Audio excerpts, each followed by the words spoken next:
Bonjour à tous, on se retrouve pour un nouvel épisode de podcast chez Codito Ergo Sum. Nous sommes dans des nouveaux studios ici à Marseille avec deux nouveaux invités, Guillaume, bonjour Guillaume, et Aurélie. Et aujourd'hui, on va parler de deux sujets qui sont d'apparence opposée, l'intelligence artificielle et la parentalité. Est-ce que Aurélie, tu veux commencer par te présenter? Oui, donc merci. Moi, du coup, je suis issue plutôt du milieu du conseil, de la relation client dans le domaine bancaire. J'ai fait 17 ans de commerce, relation client pour des grands groupes du domaine bancaire. C'est au moment de la parentalité, au moment de devenir maman, que je me suis rendu compte qu'il y avait un gouffre énorme dans l'accompagnement des salariés au moment de cette transition de vie, que moi j'ai un peu mal vécu. Et ça, voilà, ça a commencé à me questionner et je me suis tournée petit à petit vers ce domaine-là, les formations, lecture, etc. Ok, super, bah, on va parler de votre projet juste après, votre projet Gabzen. Guillaume, est-ce que tu veux également te présenter?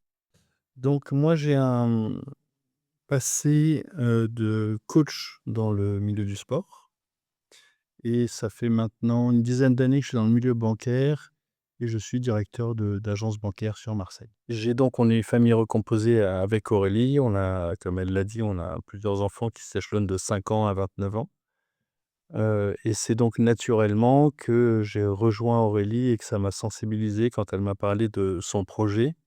Parce que j'ai aussi vécu un deuil périnatal, j'ai perdu un enfant à la naissance. On n'est pas forcément bien accompagné dans ces moments-là. J'ai dans mes équipes des personnes qui suivent aujourd'hui des parcours de PMA aussi et c'est compliqué on n'est pas toujours armé en tant que manager pour pouvoir répondre à ces demandes. Et puis il y a aussi des parents, tous les parents qui rencontrent les problèmes de tous les parents, de fatigue, de stress, de couple, de sommeil, de bébé mange pas, de la maman est fatiguée, de toutes ces problématiques.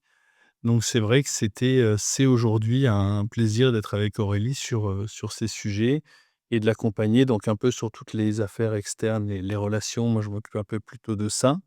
Elle, du cœur du projet et de développement commercial où je l'épaule un peu, sur ce sujet.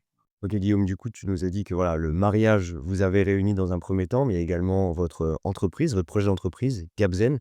Est-ce que vous pouvez un petit peu, m'en parler un peu plus en détail? La parentalité, c'est quelque chose qui m'a un peu bouleversée. Je pensais que c'était inné, que les femmes faisaient ça depuis toujours, que c'était facile. Et en fait, je me suis rendu compte que c'était beaucoup plus difficile que ce que j'avais pensé. Euh, c'est ce qui m'a conduite moi à une première séparation. J'ai une fille d'un premier mariage et quand j'ai rencontré Guillaume, on a aussi donc eu des enfants avec tout ce que ça implique de famille recomposée, famille nombreuse, etc. Parce que comme il le disait, on a nous deux 7 enfants. On travaillait dans la même entreprise. Euh, Lui était cadre, enfin il est toujours cadre. Moi j'étais en agence salariée. Et au moment de la reprise du travail, eh bien, nous n'avions pas de crèche, parce qu'on ne répondait pas aux critères. Et puis, on n'avait pas de nounou on trouvait pas de nounou qui veuille bien nous garder notre enfant le samedi matin, parce qu'on travaillait tous les deux le samedi matin. Donc, on a été confrontés à des problématiques comme ça de logistique qui nous ont amenés, enfin moi en tout cas, à demander un 80% pour un samedi matin qui m'a été refusé, etc. Donc, ça a été un peu compliqué dans notre gestion familiale, ce qui a fait que je me suis mise en retrait naturellement parce que j'avais le salaire le moins élevé de nous deux. Donc j'ai pris un congé parental pour pouvoir être tranquille, garder mon enfant et puis laisser Guillaume continuer sa carrière, ce que j'ai très mal vécu. Parce qu'en plus de ça, derrière, il y a eu le Covid, donc je me suis retrouvée seule. Guillaume travaillait parce que le domaine bancaire est une profession essentielle, donc il travaillait. Et le fait de manquer de relations sociales à ce moment-là, euh, que le papa ne soit pas autorisé à la maternité au moment de la naissance, du deuxième en l'occurrence, et puis d'avoir mis ma carrière entre parenthèses, moi ça m'a complètement fait exploser en plein vol. Je me suis rendu compte qu'il y avait des dissonances énormes entre les hommes, les femmes dans le monde du travail, que la place du papa était à re-questionner dans les maternités. Enfin voilà, ça a remis beaucoup de choses en question en fait sur ma place en tant que femme, l'égalité homme-femme, la parentalité, la place du père, etc. Donc j'ai cherché à comprendre ce que je ressentais, ce que je vivais. J'ai fait un diplôme universitaire pendant mon congé parental et j'ai repris le travail. Et en fait, quand j'ai repris le travail, euh, je me suis absentée presque 2 ans en congé parental. Et quand j'ai repris le travail, j'ai pas eu d'accompagnement espéré, j'ai pas eu l'accueil espéré, qui était peut-être un peu illusoire, hein. Comme quand on revient après une longue absence, on s'imagine que tout le monde nous attend, en fait, pas du tout, hein, c'est ce qui est complètement normal. Mais du coup, je l'ai assez mal vécu et j'ai fini par décrocher parce que j'ai pas retrouvé dans l'entreprise dans laquelle j'étais les valeurs, mes nouvelles valeurs, en fait, les valeurs que j'avais acquises pendant cette absence auprès de ma famille, etc. Et donc, je trouvais plus ma place. Je me suis dit à ce moment-là que je voulais vraiment aider d'autres femmes, d'autres familles à traverser cette période de transition qui peut être mal vécue, comme pour moi, qui heureusement n'est pas toujours mal vécue, mais qui peut l'être. Et donc j'ai décidé de fonder Gabzen à ce moment-là, pour justement pouvoir apporter mon aide et mes connaissances, un peu de connaissances sur le sujet. OK, super intéressant et toi Guillaume, comment tu l'as vécu ce moment-là? Qu'est-ce qui t'a en fait donné envie de rejoindre le projet Gabzen avec Aurélie? Alors, déjà parce que ça touche, la parentalité, ça touche effectivement, tout ce qui concerne, le papa, la maman évidemment, mais le noyau familial dans son entièreté. Qu'on ait une famille recomposée, moi j'ai des enfants qui sont grands. On a des enfants aujourd'hui qui vont de 5 ans à 29 ans. Hem, donc on a aussi ces problématiques qu'on rencontre. On a eu des problèmes organisationnels aussi vis-à-vis, heu, de nos contraintes pour garder les enfants et du samedi matin qu'évoquait Aurélie tout à l'heure. Enfin, il y a plein de petits sujets qu'on a côtoyés, des petites problématiques qu'on a dépassées, qui font que naturellement, bah, ce sujet, moi, me paraissait intéressant, à développer. On n'en a pas encore parlé, Aurélie y reviendra, mais il y a aussi tout ce qui est lié au désir d'enfant, la PMA, les problématiques qu'on peut rencontrer aussi avec les équipes, quand il y a des parcours PMA, quand il y a du deuil périnatal. Moi, j'ai perdu un enfant aussi à la naissance. Enfin, il y a des choses qui ont résonné, par rapport à ce projet et qui ont fait que naturellement, moi, je me suis senti impliqué et que j'ai voulu l'accompagner aussi, à développer cette entreprise. OK, super et donc concrètement, qu'est-ce que propose Gabzen aujourd'hui, que ça soit, pour les entreprises, pour les salariés? Aujourd'hui, on a une solution qui se veut systémique. Parce qu'au départ, le projet, c'était accompagner les salariés, hommes ou femmes, dans leur transition parentale, de la préconception, donc du désir d'enfant, avec tout ce qu'entraîne la PMA, l'infertilité, etc., jusqu'aux 2, 3 ans de l'enfant, l'entrée à l'école et puis la reprise du travail, etc. Au final, on s'est rendu compte en creusant, en discutant avec des représentants d'entreprise, avec des salariés, etc., que ça ne suffisait pas. Qu'il fallait vraiment que ce soit quelque chose de systémique qui englobe chaque acteur au sein de l'entreprise. Donc aujourd'hui, on accompagne les salariés, évidemment, mais on forme, on sensibilise et on fait de l'évangélisation sur le sujet auprès des équipes et des lignes encadrantes. Et puis, on accompagne aussi les membres de la direction dans la mise en place de politiques en faveur du soutien parental. Alors, parentalité, c'est un peu un mot fourre-tout. Aujourd'hui, j'aime pas trop l'utiliser, mais dans les grandes lignes, c'est ça, c'est que vraiment construire une politique humaine, sur le plan humain, le capital humain, qui s'intéresse réellement à l'être dans son entièreté. Donc non seulement sa vie professionnelle, son parcours collaborateur, etc., mais aussi sa vie personnelle. Parce qu'aujourd'hui, avec l'entrée massive des femmes dans le monde du travail ces dernières années, en sortant de la société patriarcale, avec l'homme pourvoyeur de ressources qui était le seul à travailler, la femme à la maison, etc., on est sorti de ce schéma-là. Néanmoins, il reste encore des réminiscences de cette époque, et les femmes, quand elles viennent au travail, les hommes aussi, hein, mais emmènent la sphère familiale avec eux finalement, et encore plus les femmes, puisque, bon, comme je le disais, l'homme était pourvoyeur de ressources et la femme, elle, était celle qui prenait soin, qui s'occupait de la famille, du foyer, des enfants, etc., la fameuse caregiver. Donc en fait, aujourd'hui, les deux parents travaillent, et cette sphère familiale, elle a suivi les deux parents au sein du travail. Donc on ne peut plus dire que la parentalité, c'est du domaine personnel. et qu'on la laisse à l'entrée de l'entreprise quand on vient travailler le matin, c'est pas vrai. Quand on n'a pas dormi de la nuit, quand on a des problèmes de garde, quand on a des difficultés X ou Y, hein, quand on n'arrive pas à avoir d'enfant de façon naturelle, quand on vient de perdre un proche, quand on vient de perdre un enfant, enfin peu importe, que ce soit du deuil périnatal ou même tout simplement une fausse couche, des choses comme ça, on ne peut pas les laisser à l'entrée de l'entreprise. Il y a forcément, ça nous suit, donc ça va avoir un retentissement sur notre humeur au travail, l'ambiance, comment on va vivre les choses, notre engagement, etc. Et si, par exemple, notre manager ou notre équipe ne comprend pas ce qu'on peut traverser, s'il n'y a pas d'écoute, s'il n'y a pas d'accompagnement, eh ben, petit à petit, on va se désintéresser et se désengager de façon complètement silencieuse. Et c'est aujourd'hui ce dont se rendent compte les ressources humaines, les membres des ressources humaines, c'est qu'il y a de moins en moins de démissions, en effet, au fil des années, c'est en baisse, pour des raisons purement économiques. Aujourd'hui, on ne démissionne plus comme ça sur un coup de tête parce qu'il y a des difficultés à retrouver du travail. En revanche, on va se désengager, on va être moins impliqué dans son travail, on va faire acte de présence pour gagner sa vie, mais voilà, on ne donnera pas le meilleur de nous-mêmes.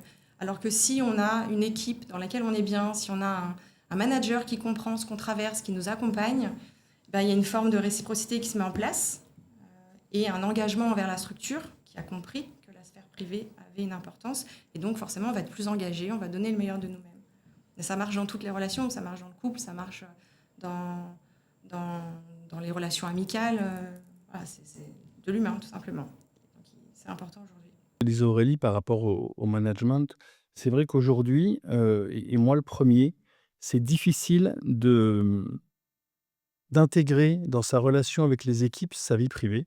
C'est pas toujours évident. Mais en fait, c'est pas toujours évident parce que moi, j'aime pas finalement sur le fond parler de moi.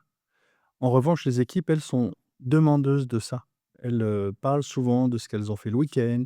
Et c'est une façon aussi de nous indiquer, je pense à nous, managers, aujourd'hui, quand on a des équipes, de nous indiquer, oui, mais je suis dans ton équipe, mais j'ai aussi une vie privée, je t'en fais part, donc prends-la en considération. Donc c'est quand même très important aussi aujourd'hui que les équipes managériales, on s'ouvre vers ces sujets privés, la vie privée, parce que même si effectivement s'occuper de la vie privée, ça n'est pas du ressort de l'entreprise et ça n'est pas son rôle, quand l'entreprise a ses équipes qui sont moins performantes à cause de la vie privée, peut-être qu'à ce moment-là, l'entreprise doit y aller, ne serait-ce que par rapport au chiffre d'affaires qu'elle a à faire, hein, on va être concret. Mais il faut que les équipes soient en marche pour que ça fonctionne. Donc voilà, il y a ce sujet qui est très important à voir sur la frontière vie pro, vie perso qui aujourd'hui, est très, spongieuse, quoi. Est-ce que vous auriez, peut-être un exemple concret, voilà, d'une personne ou d'une entreprise que vous auriez accompagnée, à travers, votre entreprise? Alors, oui, j'ai des exemples concrets. J'en ai un qui me vient notamment, qui est assez parlant de la situation finalement. C'est une salariée, nouvellement maman, à qui on a dit qu'on gardait son poste avant qu'elle parte en congé maternité, qu'on lui assurait qu'elle pourrait reprendre au même endroit, dans la même équipe, etc. Donc elle est partie complètement sereine. Et puis donc elle a eu son enfant, son deuxième enfant, tout se passait bien. Et au bout de quelques mois, quelques semaines, elle a eu un appel de son manager qui lui annonce que finalement, on ne pourra pas lui garder sa place et que donc ils ne savent pas encore où est-ce qu'elle va aller au moment de la reprise. Et cette maman me disait qu'en fait, ça avait complètement mis par terre son bien-être, qu'elle n'arrivait plus du tout à profiter de ses instants avec ses enfants et de son nouveau-né parce que elle avait en tête en permanence cette angoisse de ne pas savoir où elle allait aller au moment de la reprise du travail, de ne pas comprendre pourquoi on l'avait prévenue maintenant, alors que c'est interdit, hein, pendant un congé maternité, on doit respecter cette obligation légale de ne pas être en contact pour raison professionnelle avec le ou la salariée. On peut prendre des nouvelles de façon perso, mais on ne doit absolument pas contacter la personne dans un but professionnel, enfin pour le travail. Et cette jeune femme-là me dit, en fait, aujourd'hui, je suis en dépression postpartum, alors que tout allait bien. Je suis en dépression parce que ben, je suis hyper angoissée de ne pas savoir où est-ce que je vais reprendre, etc. Donc ça c'est des choses qui arrivent assez régulièrement parce qu'en réalité, aujourd'hui, les managers ne sont pas formés, ne sont pas sensibilisés à l'impact que ça peut avoir. Ça peut être fait de façon très bienveillante ou même sans forcément se rendre compte des répercussions que ça peut avoir, mais par soit accès de bienveillance, on veut prévenir en disant bah, tiens, j'ai pensé à toi, je vais quand même te prévenir parce que je voudrais que tu puisses te retourner, soit par méconnaissance des obligations légales, ben, on finit par créer ce genre de situation où ben, la personne est pas bien et elle va pas forcément oser le dire parce que bah, y a un sentiment de honte un peu qui peut s'installer aussi, que les managers soient sensibilisés, informés pour qu'ils puissent bien agir en connaissance de cause. C'est aussi important pour eux de pouvoir avoir des outils et des clés pour accompagner les équipes pendant cette transition, parce qu'on parle souvent de la personne qui part en congé maternité ou paternité, qui revient, qui a du mal à reprendre, etc.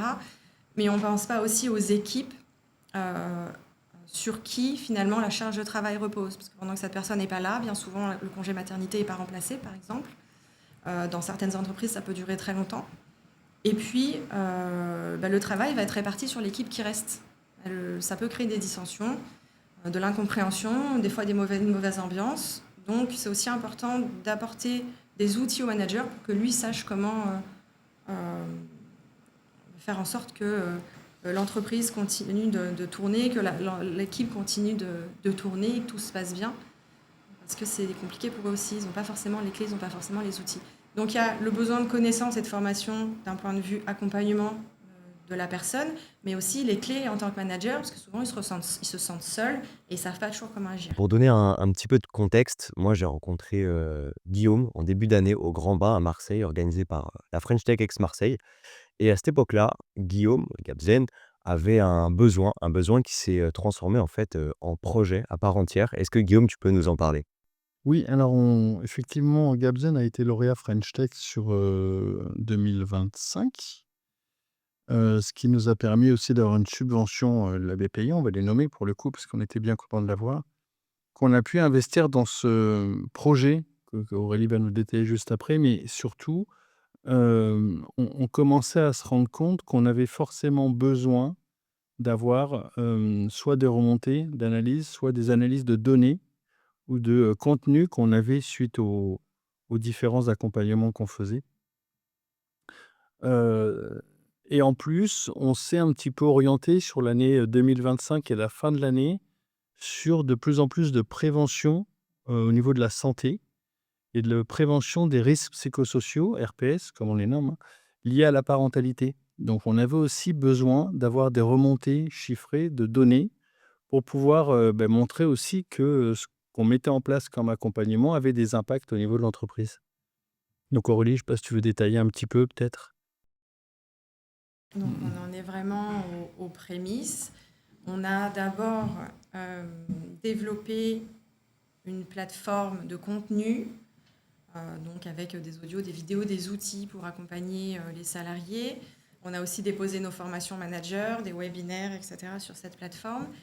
Et puis, on faisait avec une équipe de professionnels de la périnatalité, donc une psychologue périnatale, une sophrologue, etc., avec qui je fais aujourd'hui encore les accompagnements. Je me suis rendu compte qu'en fait, j'avais pas forcément de métriques, ou j'avais du mal à obtenir des métriques.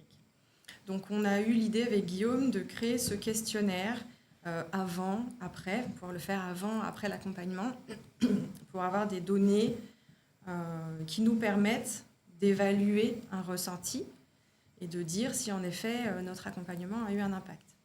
Et puis, donc on s'est rencontrés, Guillaume vous a rencontré au Grand Bain, Émile et toi, et on s'est dit, bah oui, pourquoi pas créer ce questionnaire avec une base de données qui nous permette de récupérer justement les métriques.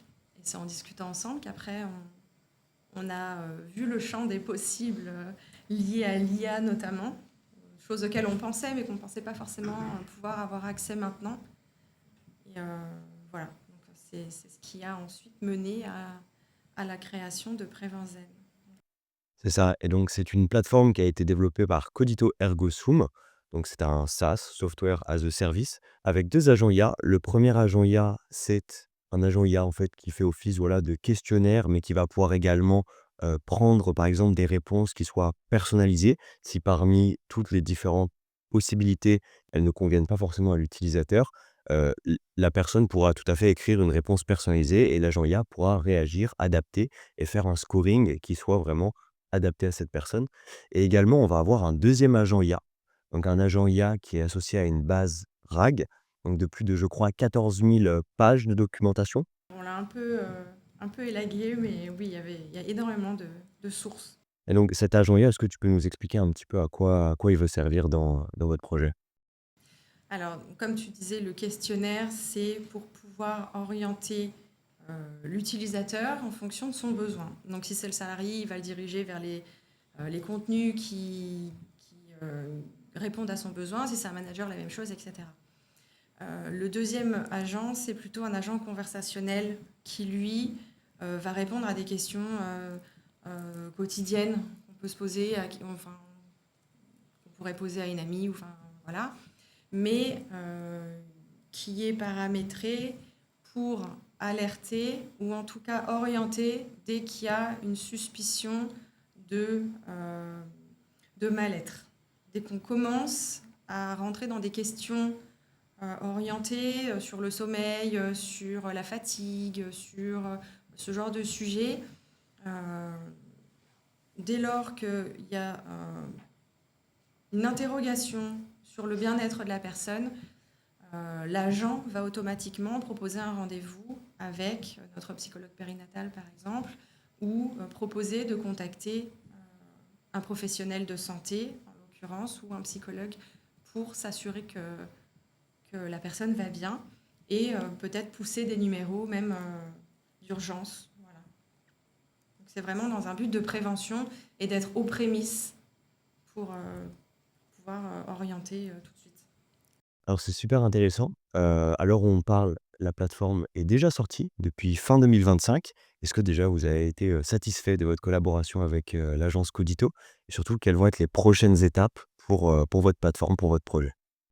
Oui, alors on est super content, agréablement surpris même, parce qu'on a eu, en tant qu'entrepreneur, on a découvert ce milieu, on a eu quand même beaucoup de déboires, entre guillemets, depuis qu'on a créé Gabzen, quelques déconvenues, quelques déceptions. Là, pour le coup, on est super content de vous avoir rencontré et de vous avoir confié notre projet. Il y a des améliorations continues de toute façon sur cette plateforme, parce qu'en effet, on espère pouvoir la développer sur le long terme avec d'autres questionnaires, avec peut-être une validation clinique, peut-être avec des partenariats. Guillaume en parlera juste après. Mais voilà, ce qu'on veut de cet outil, c'est pouvoir apporter euh, notre pierre à l'édifice, entre guillemets,